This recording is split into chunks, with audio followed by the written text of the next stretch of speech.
ಎಲ್ರಿಗೂ ನಮಸ್ತೆ. ಒಬ್ಬ ರಾಜ ಇದ್ದ, ಒಳ್ಳೆ ಆಡಳಿತ ಮಾಡ್ತಿದ್ದ, ರಾಜ್ಯಭಾರ ಎಲ್ಲ ಚೆನ್ನಾಗಿ ನೋಡ್ಕೊಂತಿದ್ದ, ಪ್ರಜೆಗಳು ಖುಷಿಯಾಗಿದ್ರು. ಆ ರಾಜನ್ಗೆ ಒಬ್ಬ ಮಂತ್ರಿ ಇದ್ದ. ಅಂಡ್ ಮಂತ್ರಿ ರಾಜನ್ಗೆ ಒಳ್ಳೆ ಗೆಳೆಯ ಆಗಿದ್ದ.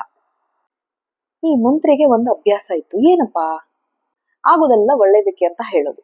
ಏನೇ ಕೆಟ್ಟದಾಗ್ಲಿ ಒಳ್ಳೇದಾಗ್ಲಿ ಆಗೋದೆಲ್ಲ ಒಳ್ಳೇದಕ್ಕೆ ಅಂತ ಹೇಳ್ತಿದ್ದ. ಯಾವುದೇ ಸಂದರ್ಭ ಇರಬಹುದು, ಏನೇ ಕೆಟ್ಟದ್ದಾಗ್ಲಿ ಒಳ್ಳೇದಾಗ್ಲಿ, ಒಟ್ನಲ್ಲಿ ಅವ್ನು ಹೇಳೋದೇನಪ್ಪಾ ಅಂದ್ರೆ ಆಗೋದೆಲ್ಲ ಒಳ್ಳೇದಕ್ಕೆ.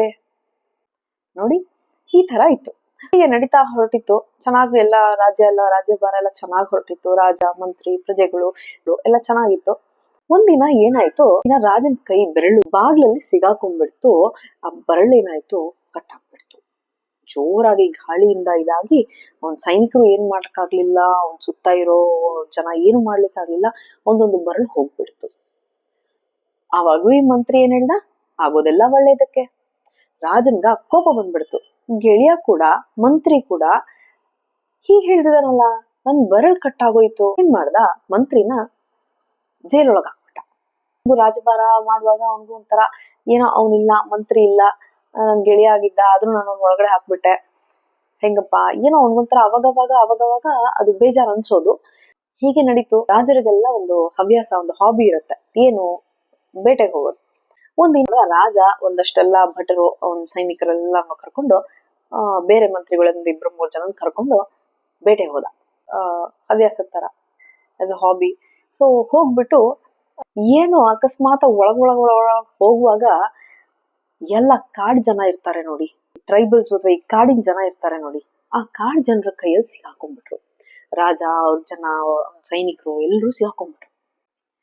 ಏನಾಗ್ಬೇಕು ಅವಾಗ?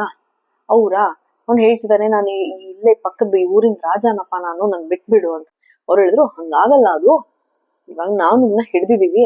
ಅಷ್ಟ್ರಲ್ಲಿ ರಾಜನ್ ಅವರು ಸೆರೆ ಹಿಡುವಾಗ ಬೇರೆ ಮಂತ್ರಿಗಳು, ಸೈನಿಕರು ಎಲ್ಲ ಓಡೋಗ್ಬಿಟ್ರು. ಪಾಪ ರಾಜ ಒಬ್ನೇ ಸಿಗಾಕೊಂಡ್ಬಿಟ್ಟ. ಇವಾಗ ಏನ್ ಮಾಡೋದು? ಅವನ್ನ ಬಲಿ ಕೊಡ್ಬೇಕು. ಅವ್ರ ಕಾಡ್ ದೇವತೆ ಅಂತ ಏನ್ ಮಾಡ್ತಾರೆ, ಅಲ್ಲಿ ಬಲಿ ಎಲ್ಲ ಮಾಡ್ತಾರೆ. ಸೊ ಅವ್ರದೊಂದು ರಿಚುವಲ್ ಇರುತ್ತೆ, ಅವ್ರದೊಂದು ಪೂಜೆ ಮಾಡೋ ವಿಧಾನ ಇರುತ್ತೆ. ಸೊ ಕಾಡ್ ದೇವತೆಗೆ ನಿನ್ನ ಬಲಿ ಕೊಡ್ತೀವಿ ಅಂತ ರಾಜನ್ ಹೇಳಿದ್ರು. ರಾಜನ್ಗೆ ಅರ್ಧಕ್ಕರ್ಧ ಹೋಪ್ ಎಲ್ಲ ಹೋಗ್ಬಿಡ್ತು. ನಾನ್ ವಾಪಸ್ ಇನ್ನೇನ್ ನನ್ನ ರಾಜ್ಯಕ್ಕೆ ಹೋಗಕ್ ಆಗಲ್ಲ, ಇವ್ರು ನನ್ನ ಬಲಿ ಕೊಟ್ಬಿಡ್ತಾರೆ ಅಂತ. ಸರಿ, 3-4 ದಿನ ಇಟ್ಕೊಂಡ್ರು. ಬೇರೆ ಅದೇನೋ ವಿಧಾನ ಇರುತ್ತೆ ಅವ್ರ ಪೂಜೆದು. ಆ ನೀರಲ್ಲಿ ಈ ನೀರಲ್ಲೆಲ್ಲ ಸ್ನಾನ, ಅದು ಅವನ್ನ ಆ ತರ ರೆಡಿ ಮಾಡಕ್ಕೆ ಅಂತ ಒಂದು 4 ಜನ ಬಂದ್ರು, ಕಾಡಿನ ಜನ. ಅವ್ರು ನೋಡಿದ್ರೆ ಕೈಯಲ್ಲೊಂದು ಬೆರಳಿರ್ಲಿಲ್ಲ. ಅದ್ ನೋಡ್ಬಿಟ್ಟು ಇನ್ನೇನ್ ಮಾಡಕ್ಕಾಗತ್ತೆ, ಇವ್ರು ಯೋಗ್ಯ ಇಲ್ಲ ಬಲಿ ಕೊಡಕ್ಕೆ ಅಂತ ಅವ್ರಿಗನ್ಸ್ತು. ಅವಾಗ ಅವ್ರು ಸೀದಾ ಹೋಗಿ ಇನ್ನ ಲೀಡರ್ ಇರ್ತಾರಲ್ಲ ಕಾಡ್ ಜನರದು, ಅವ್ರ ಹತ್ರ ಹೋಗ್ಬಿಟ್ಟು ಹೇಳಿದ್ರು, ನೋಡಿ ಹಿಂಗೆ ಈ ರಾಜನ ನಾವು ಸೆರೆನೂ ಹಿಡಿದ್ವಿ, ಇನ್ನೇನ್ ಬಲಿ ಕೊಡೋಣ ಅಂತ, ಇನ್ನೊಂದ್ 2-3 ದಿನ ಇದೆ, ಎಲ್ಲ ರೆಡಿ ಮಾಡೋಣ ಅಂತ ಹೋದ್ವಿ. ಆದ್ರೆ ಅವ್ನ ಕೈಯಲ್ಲಿ ಒಂದ್ ಬೆರಳಿಲ್ಲ, ಇವಾಗ ಏನ್ ಮಾಡೋದು?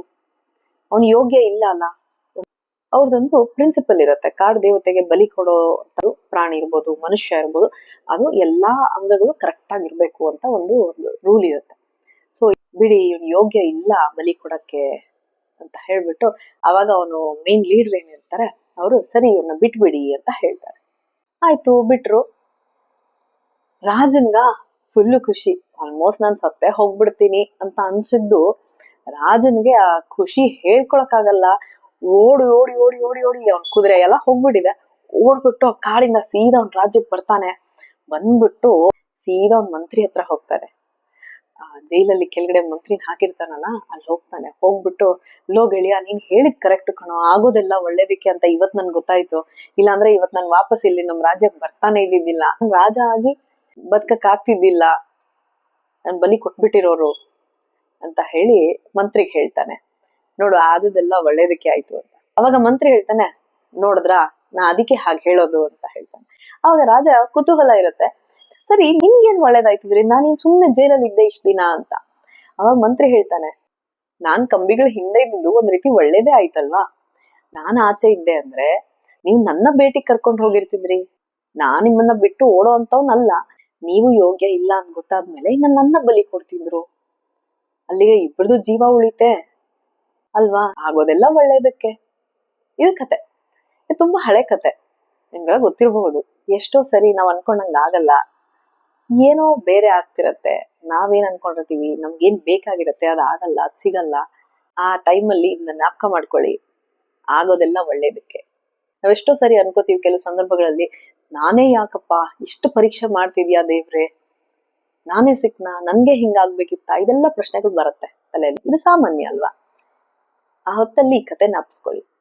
ದೇವ್ರು ಆ ಶಕ್ತಿ, ಸಾಮರ್ಥ್ಯ, ಆ ಕ್ಷಮತೆ ಇರೋರ್ಗೇನೆ ಪರೀಕ್ಷೆ ಮಾಡ್ತಾನೆ, ಇಲ್ದೇ ಇರೋರಿಗೆ ಮಾಡಲ್ಲ ಕಣ್ರಿ. ಸೊ ಏನೇ ಕಷ್ಟ ಇರ್ಲಿ, ಎಂಥದ್ದೇ ಸಂದರ್ಭಗಳು ನಾವ್ ಅನ್ಕೊಂಡಂಗ ಆಗದೆ ಇರ್ಲಿ, ಪರವಾಗಿಲ್ಲ, ನೋ ಪ್ರಾಬ್ಲಮ್. ಆಗೋದೆಲ್ಲ ಒಳ್ಳೇದಕ್ಕೆ ಅನ್ಕೊಳ್ಳಿ. ಏನೋ ಈ ಪ್ರಮೋಷನ್ ಹೋಯ್ತಾ, ಇಲ್ಲಿ ನನ್ಗೆ ಈ ಭೂಮಿ ತಗೊಳಕಾಗ್ಲಿಲ್ವಾ, ಇಲ್ಲಿ ಮನೆಗ್ ತಗೊಳಕಾಗ್ಲಿಲ್ವಾ, ಇದಕ್ಕಿನ ಏನೋ ದೊಡ್ಡದ್ ಮಾಡಬಹುದು ನಾನು ಅಂತ ನಿಮ್ಮ ತಲೆಯಲ್ಲಿದ್ದು ಅದಕ್ಕೆ ಟುವರ್ಡ್ಸ್ ದಾಟ್ ನಿಮ್ ಕೆಲ್ಸ ಶ್ರದ್ಧೆಯಿಂದ ಮಾಡ್ತಾ ಹೋಗಿ. ಯಾವ್ದೋ ಅದಕ್ಕಿಂತ ದೊಡ್ಡದು ಇನ್ನ ಒಳ್ಳೇದು ಕಾದಿರತ್ತೆ. ಆಪರ್ಚುನಿಟೀಸು ಅಷ್ಟೇ. ಇವತ್ತು ಒಂದ್ ಅವಕಾಶ ಸಿಗದೆ ಹೋದ್ರೆ ಇದಕ್ಕಿಂತ ಇನ್ನ ಒಳ್ಳೆ, ಇನ್ನ ಬೆಟರ್ ಅವಕಾಶ, ಇನ್ನ ದೊಡ್ಡ ಅವಕಾಶ ಕಾಯ್ದಿರತ್ತೆ ನಮ್ಗೆ. ಸೊ ಆಗೋದೆಲ್ಲ ನಮ್ಮ ಒಳ್ಳೇದಕ್ಕೆ. ಒಂದು ಯೂನಿವರ್ಸ್ ಅಂತ ಏನ್ ಹೇಳ್ತೀವಿ, cosmos, it is working for our good, for our ultimate good. So ಆಗೋದೆಲ್ಲ ಒಳ್ಳೇದಕ್ಕೆ. ಸೊ ನಮ್ಮನ್ನ ನಾವು ನಂಬಿಟ್ಟು ದೇವ್ರನ್ನ ನಂಬಿ ಮುಂದೆ ಸಾಗೋಣ. ನಿಮ್ಗೆ ಕತೆ ಬಗ್ಗೆ ಏನನ್ಸ್ತು ಕಾಮೆಂಟ್ ಅಲ್ಲಿ ತಿಳಿಸಿ. ಕತೆ ಇಷ್ಟ ಆದಲ್ಲಿ ಲೈಕ್ ಮಾಡಿ, ಶೇರ್ ಮಾಡಿ, ಸಬ್ಸ್ಕ್ರೈಬ್ ಮಾಡಿ. ಖುಷಿಯಾಗಿರಿ. ಟೇಕ್ ಕೇರ್, ಸ್ಟೇ ಹ್ಯಾಪಿ, ಬಾಯ್.